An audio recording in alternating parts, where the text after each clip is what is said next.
പരിശുദ്ധമായ കഅബ, ഹജറുൽ അസ്വദ് കൊണ്ട് അലങ്കരിച്ച കഅബ, കഅബ കണ്ടപ്പോ നബി സല്ലല്ലാഹു അലൈഹി വസല്ലം തങ്ങൾ പറഞ്ഞു, നിനക്കെന്ത് സുഗന്ധമാ, എല്ലാവരും നിന്നെ ഇഷ്ടപ്പെടുന്നു, കാണാനും തൊടാനും ഒക്കെ എല്ലാവർക്കും നിന്നെ വലിയ ബഹുമാനം. സ്വർഗത്തിൽ നിന്നുകൊണ്ടുവന്ന കല്ലുകൊണ്ടാണ് അള്ളാഹു നിന്നെ അലങ്കരിച്ചിരിക്കുന്നത്. വല്ലാത്ത മഹത്വം, വല്ലാത്ത സുഗന്ധം. കഅബാലയത്തിന്റെ മുമ്പിൽ നിന്നുകൊണ്ട് നബിതങ്ങൾ ഇങ്ങനെയൊക്കെ പറഞ്ഞു.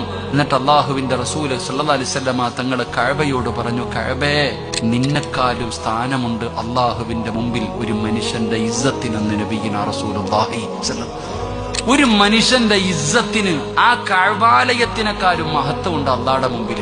അതുകൊണ്ടാ സഹോദര, പറയുമ്പോഴും നോക്കിയും കണ്ടും പറയണം. എടാ, നിങ്ങളുടെ നാട്ടിലെ ഒരു പെൺകുട്ടി ഒരുത്തന്റെ കൂടെ ഒളിച്ചോടി പോയി, തിരുവനന്തപുരത്ത് കിടക്കണ വരെ ഫോട്ടോ ഉൾപ്പെടെ നിങ്ങൾ അയച്ചു കൊടുക്കും, ഇവള് പോയി ഇവള് പോയി ഇവള് പോയെന്ന്.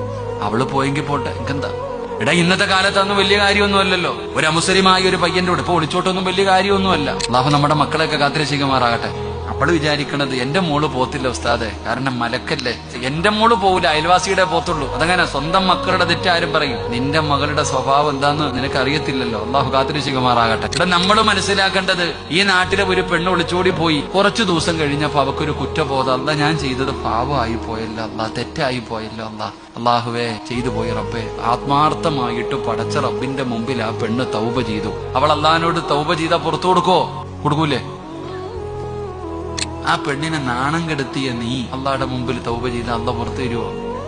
ഇല്ല. അതാ മനസ്സിലാക്കണ്ടേ. നീ മക്കത്ത് പോയിട്ട് ഹജറുൽ അസ്വദ് അറബികളെ മൊത്തം ഇടിച്ചു കളഞ്ഞിട്ട് നീ ഹജറുൽ അസ്വദിനകത്ത് തലയിട്ട് മുത്തിയിട്ട് പറയാ, അല്ല ഞാൻ നാണം കെടുത്തി അല്ല, പുറത്തു തരണേ അല്ല, ഓർക്കുവോ? ഇല്ല. അവളുടെ വീട്ടിൽ ചെന്നിട്ട് നീ പൊരുത്തം ചോദിക്ക്. അവള് പൊരുത്തം തന്നാലേ നീ രക്ഷപ്പെടും. അള്ളാഹു ഈമാൻ തരുമാറാകട്ടെ. അപ്പൊ അത് നിസാരമായ ഒരു പാവമല്ല. ഇങ്ങനെ ഇരുന്നിട്ട് തിന്നാൻ നല്ല രസവാ, ഇറച്ചിക്ക് വല്ലാത്ത ടേസ്റ്റാ. അള്ളാഹു നമ്മളെ കാത്തിരക്ഷിക്കുമാറാകട്ടെ.